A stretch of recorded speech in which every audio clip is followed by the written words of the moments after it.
A little Whittier, the parking more expensive. And you know what they want for a grilled cheese sandwich? A lousy grilled cheese sandwich, $6.50. Don't get me started. It's Late Night with David Letterman.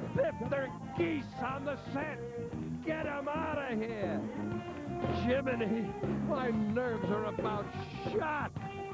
I hope the missus hasn't polished off the brandy before I get home tonight. And now, David Letterman.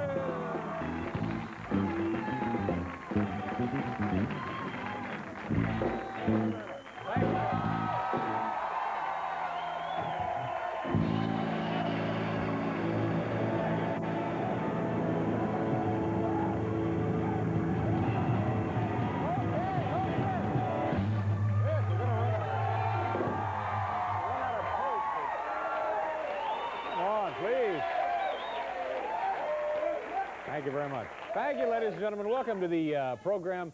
My name is Dave, and by all means, feel free to call me Dave. Yesterday, I think this is interesting if you're interested in broadcasting, and by gosh, who in this country really... Excuse me. Excuse me. Who in this country isn't really interested in the cold and flu season or broadcasting? Yesterday, a television station, WRGB in Schenectady, New York, celebrated... Are you from the Schenectady area, ma'am? 20 minutes away from Schenectady. So you're really living on the edge then, aren't you?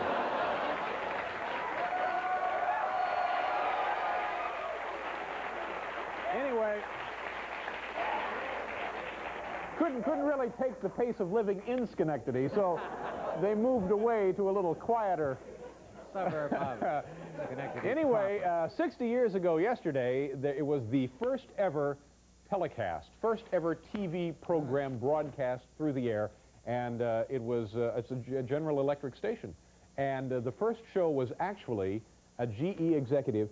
He had glasses on, and he would take them off, and then he would put them back on. And that was the first telecast. And I'm happy to say that that same instinct for fine television entertainment still holds true today here at General Electric.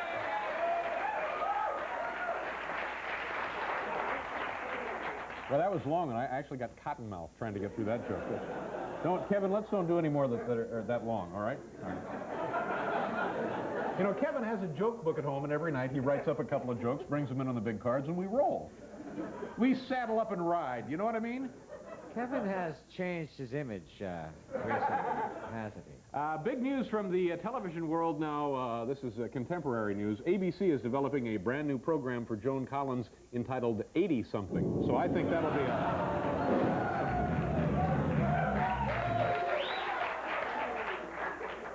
And finally, ladies and gentlemen, this brings us to the sports portion of our monologue tonight. Willie Stargell has been elected to the Hall of Fame. And interesting statistic, sidelight to Willie's career in Major League Baseball. He led the National League 4 years in a row in number of times per game he touched himself on national TV. So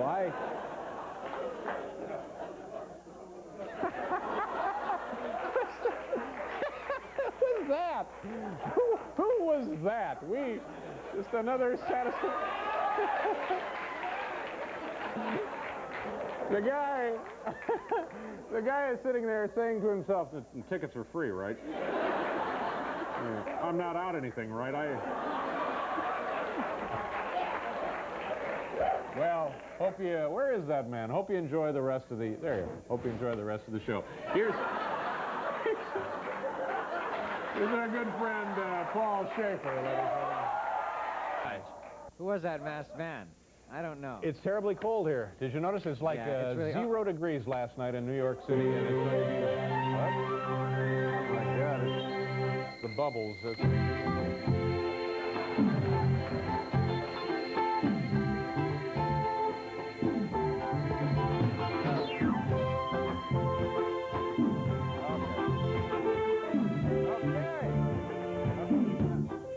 They're not buying it. Don't worry about it.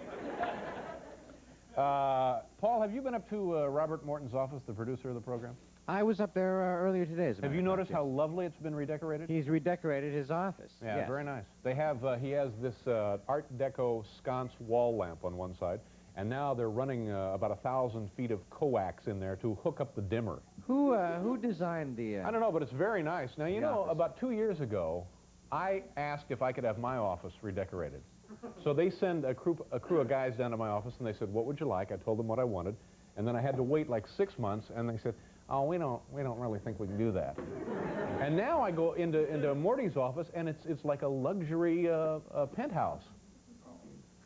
Well, it's very, very nice, and I think when a producer redecorates his office, it says something about what he plans to do with the show. Right, but why don't I get to have my office redecorated is what I want to know. Well, I got to stay out of it. I can't possibly. Because they actually, now, I put a lot of thought and a lot of planning into this. I was going to have a map of the world on one wall, and flags. I was going to have the RCA flag and the GE flag. And then on the carpet, it was going to be like a light blue carpet, and embossed into the carpet would be the GE logo. You couldn't get that done. No, I couldn't get it. But, you know, they came down, they took notes, we had to pick out samples, we had to pick out swatches. They were just boring us to death with this nonsense, and they pretended we were picking out smoked glass mirrors, and they're going to move the bathroom here, and they're going to do all of that, and there was going to be additional parking and some kind of laser deal to trigger a lock. And so we kept initialing stuff. Is this right or not? We just kept initialing. Yes, sure, we'd like that. Sure, why not? Put it in the blender. Everything. We want the hot tub. We initialed everything. They go away for 6 months, and they come back, and they say, we really can't do that. So now I see Morty is getting a state-of-the-art office. See, I know how you feel. Yeah, really do. well. Okay, there's our first, that's our first actual lull tonight, right there.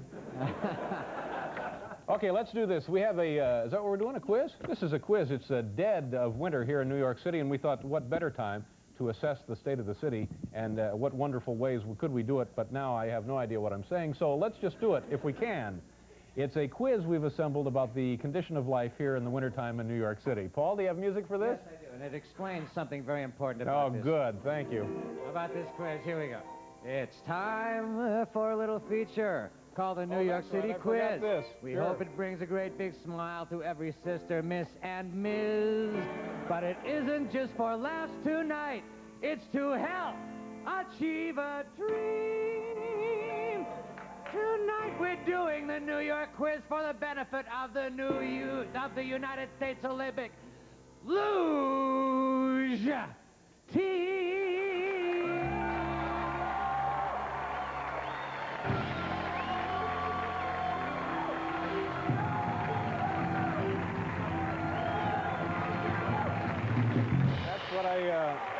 That's what I forgot.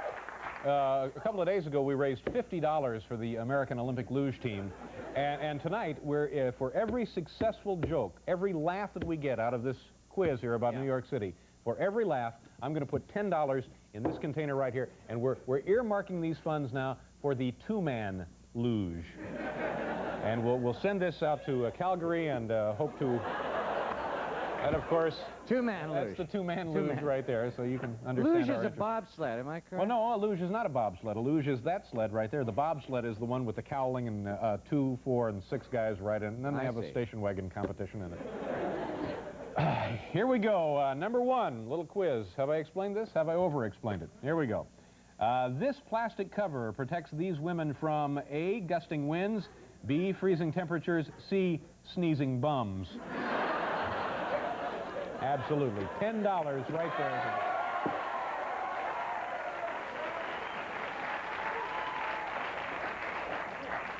New York City, number 2. This man is A, waiting for a bus, B, trying to hail a cab, C, The Line for Leonard, Part 6.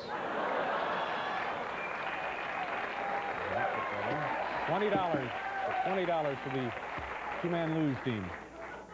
Number 3, this man is A, fixing a flat, B, checking his transmission, C, asking a bicycle messenger if he's all right.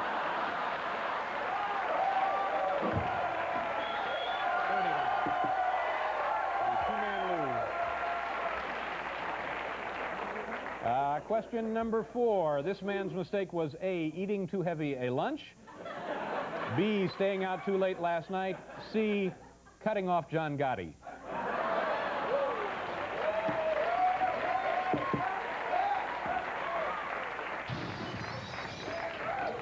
New York City quiz number 5. This woman is A, waiting for a friend, B, letting her car warm up, C, a city worker on overtime.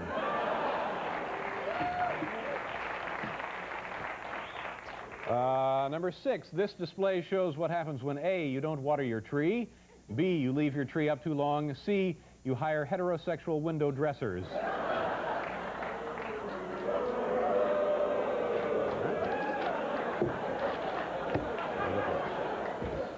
Supply and demand. Yeah.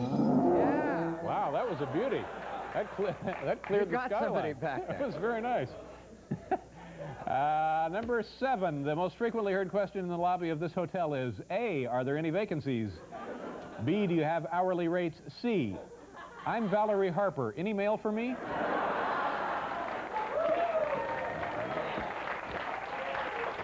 Luge, luge, luge, luge. Number 8, you can almost hear this gentleman saying, A, come on, fellas, get to work. B, somebody give me a hand. C, we don't need no damn trial. Wow, how much are we up to? $50. So we've equaled, 60. My gosh, we're ahead of the total last week, or whenever we did it.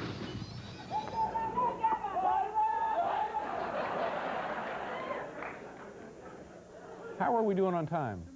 Where did you go? Well, I had to fix something. You had to fix something. What better time than right in the middle of the show?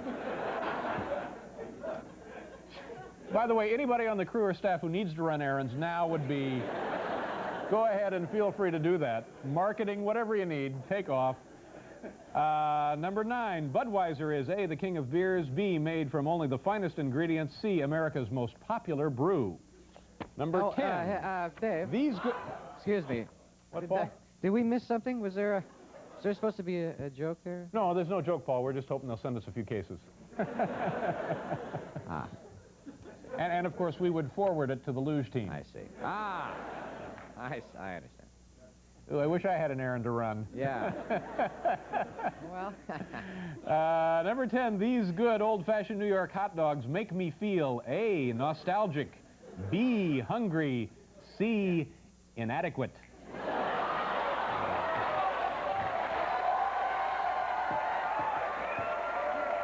There we go. So, what did we raise here? $70 for the two-man luge. Well, it's very cold. It was 0 last night, and only about 8 degrees out there now, 8 or 12 degrees out there now. And of course, with the wind chill, Paul, I guess you know what that means. 2,200 degrees below 0. Very cold. Our first guest was a great defensive tackle and the first Baltimore Colt to be elected to the Football Hall of Fame. On his last visit to this program, he said that although he had just written and published his autobiography, he had not yet had time to read it. Folks, please welcome back Art Donovan. Oh, Art, come on out. Hi, Art. Good to see you. How you doing? Good to see you. Art Donovan. Have a seat, Art. Happy New Year. Thank you. How did you celebrate? With your family? No, I went to Jamaica, and the first thing I know, I pulled into the customs, and I had 18 pounds of hot dogs that you were just showing. Yeah. You travel with hot dogs? That little weasel skinny bum took them away from me. Really? Then he took my salami and my bologna. Uh-huh. He ruined my whole vacation. So you travel with an array of smoked meats? Oh, yeah. Smoked meats. Well, your salami, was it smoked? Well, no, I don't know if it's smoked now. It tastes good, though. Yeah. Now, why do you travel with meat, Art? Because I like salami, bologna, and hot dogs. I don't like all that other... I don't like that stuff, you know, chicken and... I'm strictly bologna. Yeah, you don't care for that exotic stuff, is what you're saying then. I guess you could say that, David. Right. Let's get this out of the way. Let's get the business out of the way. Predictions for the Super Bowl. Who do you think it's going to be? Do you care? Yeah, I really can. After I watched Minnesota 2 games, I'm sort of rooting for Yeah, that. they're pretty exciting, aren't they? Yeah, they sure are. In fact, the quarterback they got is really refreshing. What's his name? I don't Wilson? know. I don't know, some guy. Yeah. Well, yeah, he runs with the ball, you know, Yeah. instead of sliding and running out of bounds. Right. When the defensive back comes up to hit him, he really nails them. Yeah. I say, hey, man, that's not right hitting me like that. You're not playing the rules. Yeah. Usually they're sliding or running out of bounds. Well, they don't want to. They're trying to prolong their career. Well, I don't blame them making the money they're making. Yeah. And Anthony Carter, is that the end? The Boy, receiver, he can guy really, from Michigan? Man, he can catch that ball. Oh yeah, very exciting player. Woo! So you think they could win the whole thing? Yes, I think so. Yeah. Now what about Mike Ditka with his gum throwing nonsense in San Francisco? That lady's lucky he didn't hit a chair. Hit her with a chair. Oh, that yeah. guy's a tough guy. Yeah. His own players are afraid of him. Yeah. I think I'd like to play for a guy like Ditka. Really? Yeah, sure. Did you? No, you didn't play with him. He was. No, he was with the Bears. You were well before his time, though, weren't you? No, but my last year maybe had been his first year. Mm-hmm. But I never played against him, really. Yeah. But you don't think that's... I mean, how can you condone that? Somebody tossing gum at a fan? I don't know. You know, I did a lot of things, too. Worse than that. Really? I can tell you a story if you want me to tell you a story. No, tell me later, Art. Don't ruin it out here. Oh, over drinks, tell me a story. All right. Why waste it on TV? Oh, that's what maybe, you know. Yeah. We'll go up to the office and we can chat up there. They'll start talking about us, David. No, Art. Now, tell us the story. Oh, you know, you played for a long time. I was at the Pro Bowl game one year, and I went up there, my knee taped, and the trainer for the Rams was the Western Division team's trainer. And his tight end for the Rams, he said to me, hey, get off the table, the trainer table. The Rams get taped first. I see. I looked down, I said, you kidding me? He says, no, I'm serious. I said, I'll tell you what, you pull me off the table, then I'll kick the living hell out of you, hear me? So anyhow, he let it go, and anyhow, we went to a party one night after a game, and all week long we saw pictures of him in his $150,000 automobile. So we're leaving the party the first time, and there's this car in the parking lot. So four of us from the Colts, a guy named Alex Sandusky, Carl Tassett, myself, and another guy, we got up in the running bear board and over his car.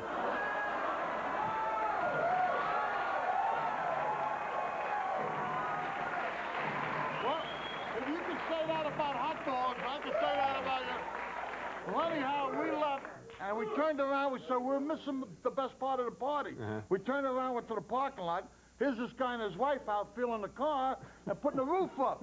I said, it must have rained. That's why. I said, that's why we're back here, because we ran into a hell of a storm up the road. Oh, jeez. You're a regular Noel Coward, you know, Art? You're just... well, all right, let's do a commercial here, and we'll be... Fatso, football when men were really men. Is this selling? You doing any business with this? I don't know. You don't know? No, I call them up and say, how's the book selling? Yeah. They don't know either. Yeah. So I don't know who knows, but I sure don't know. Now, it says by Hall of Famer Arthur J. Donovan Jr. You, that's you. Yeah, right. Yeah, now you wrote the book. Well, I really didn't write the book. I talked to a guy on a microphone, and he wrote it all Bob down. Drury is the Bob guy you Drury, talked to. yeah. Now, have you read the book? No, not really. The last book I read, I said in the book there's the Catechism. That's, you know, Probably when you were about 13 13 years old. old. The Baltimore version. Yeah. Do you think one day when you get some time you'll ever read this? You may have been misquoted in here, Art, in your own book. I could care less what they say about me. I really But it's what, but it's what you say about you. Oh, well. It's not somebody else writing it. You wrote it, Art. I could put in one sentence, a big fat, you know, that's it. Now, would you recommend that people buy this book? I don't know. I guess so, you know. Did you get any money out of this deal at all? Oh, did I get money? Yeah. I never thought there was that much money left in the world. So they gave you a big advance for the book? Yeah, they did. Well, sure. then, Art, the least you can do is read it. On account of you, David, I will read it. All right. Read his own book. You might want to prepare a little report for us next time on your book. All right, I sure will. What kind of a kid were you, Art? Big fat kid. Are you? I was always fat. I was, you know, when I was born, my mother asked the doctor how much I weighed. Yeah. And Dr. Shaughnessy went, oh, about 17 pounds, you know. Wow. And my mother couldn't walk for a month. Yeah. You know, she had a tough time after giving birth to me. Yeah, I would think so. Now, are you from a large family? A lot of brothers and sisters? Well, a lot of cousins and relatives, only my sister and I. Were you a good student? No. I went to college to play football. Well, you know, I'm not going to tell anybody I'm an Oxford scholar or the way I talk, you know. I don't talk too good either, but... No, you talk fine. You're quite... I think you're an effective communicator. Thank you very much, whatever that means, David. Yeah.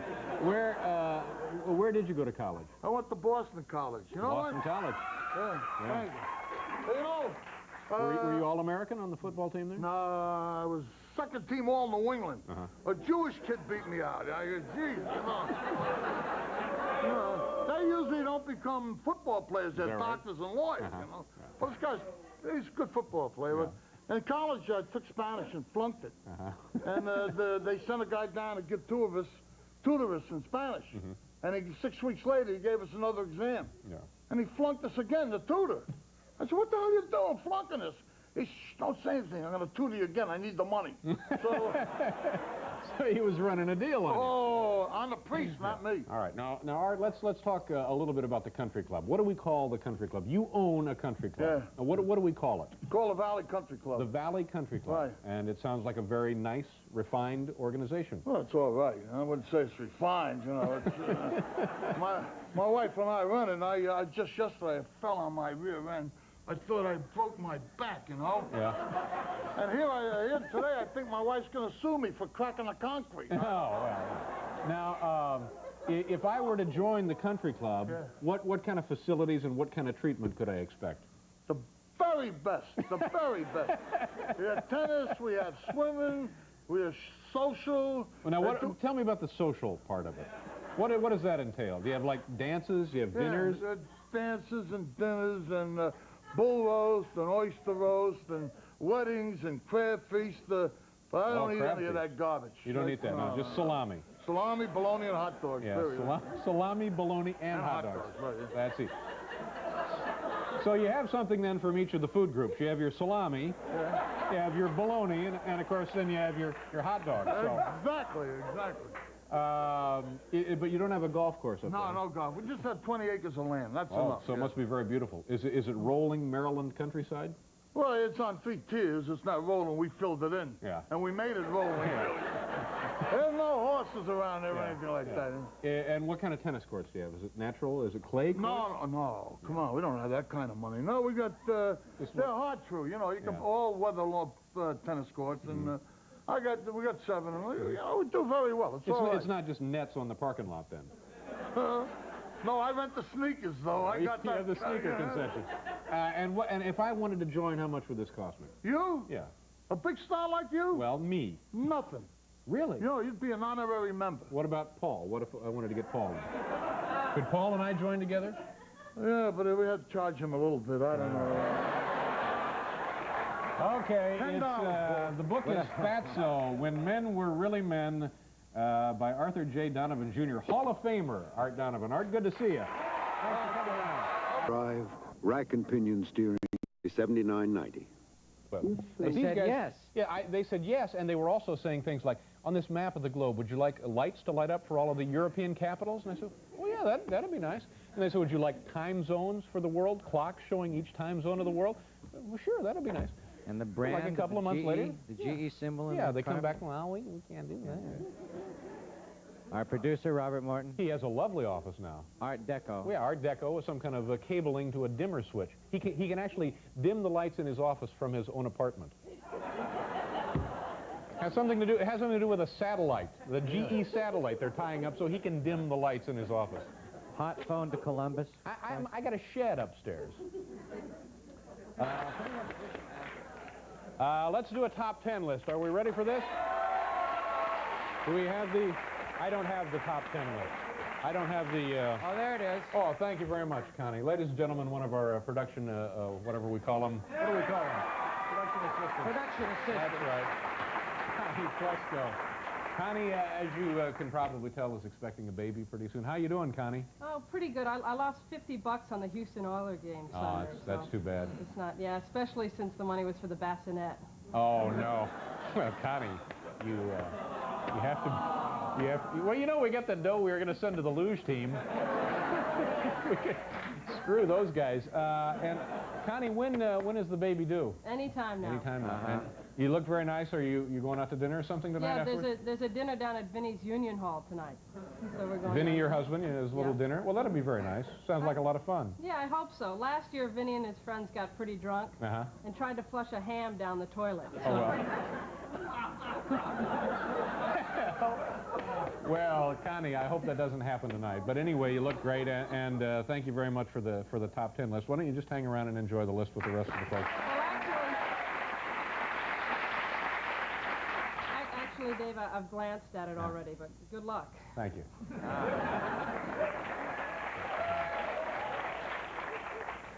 Flushed a ham down the toilet. Yeah. Here it is, tonight's category from the home office in Lincoln, Nebraska. Top 10 highlights of the Australian bicentennial. It's coming up. January 26th of this year will be 200 years of citizenship for the Australians. Here we go. Number 10, unveiling of world's largest beer can pyramid. Number 9, Prime Minister opens bottle of beer with his eye. Number 8, colossal 500-pound shrimp lowered onto custom-rigged volcano Barbie. Number 7, Poet Laureate manipulates beer belly to look like kangaroo pouch. Number 6, live national telecast of drunken Qantas koala set loose in convenience store. Number 5, postage stamp issued honoring Now That's a Knife scene from Crocodile Dundee. Number 4, cultural minister shotgun six-pack of Fosters while singing Waltzing Matilda. Number 3, school children given souvenir mugs of 3-2 beer. Number 2, nuclear missiles fired at Antarctica as climax of outdoor beer-a-thon. And number 1 highlight of the upcoming Australian bicentennial. Bee Gees released naked in Outback, hunted for sport. Well, Kristen can be seen each week in the acclaimed Slap Maxwell series on another network. The New York Daily News recently named her the sexiest woman on television. Folks, please say hello to Megan Gallagher. Hey! Oh! Well, hi, Megan. How are you? Nice to see you. Welcome to the show. Now, I guess a person should be.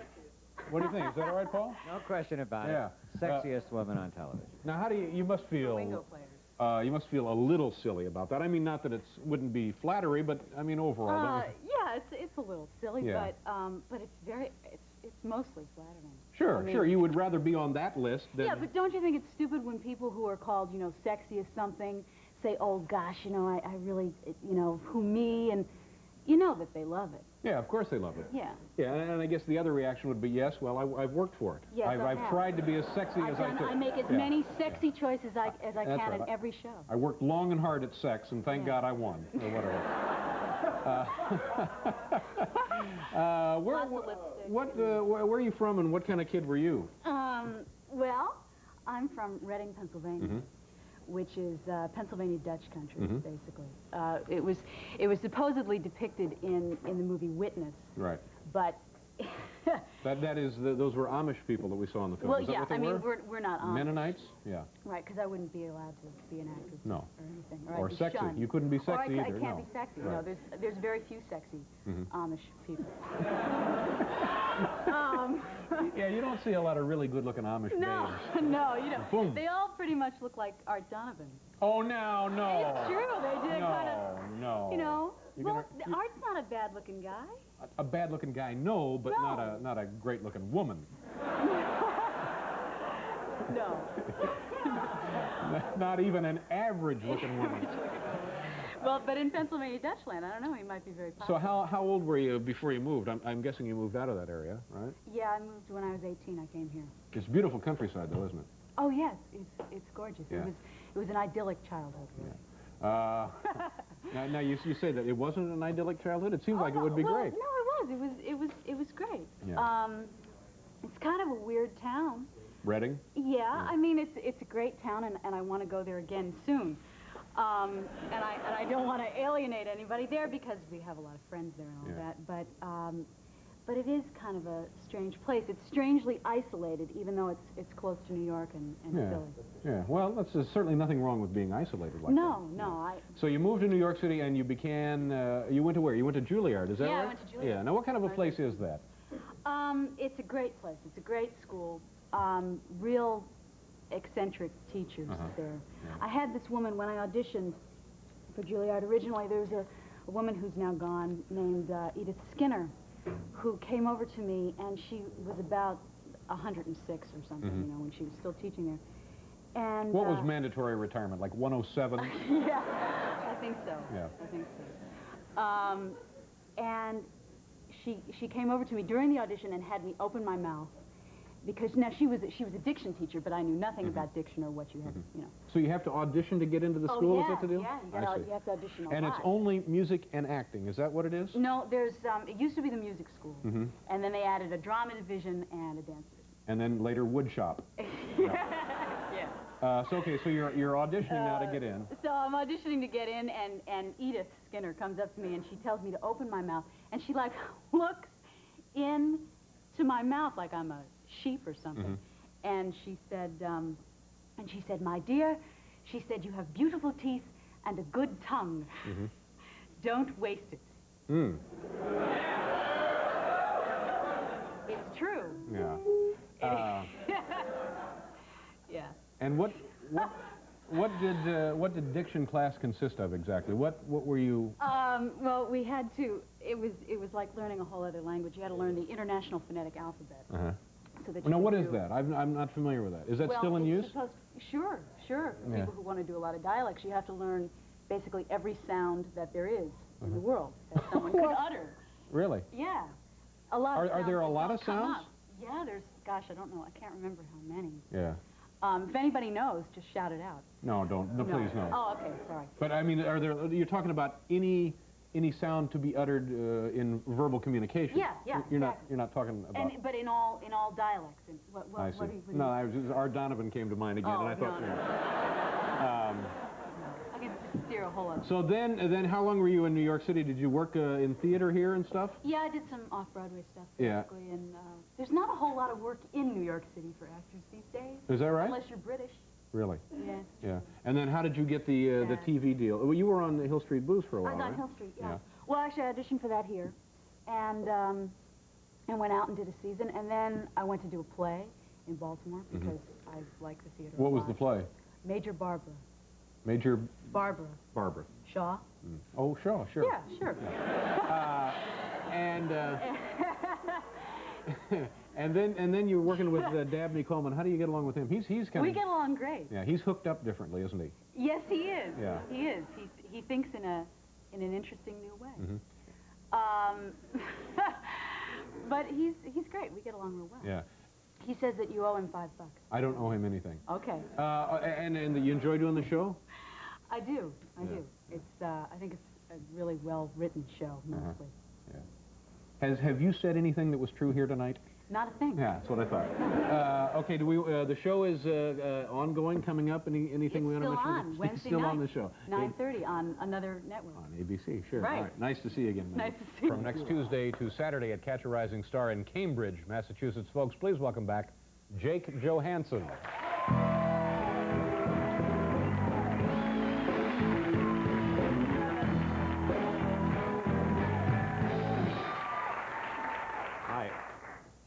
Thank you very much.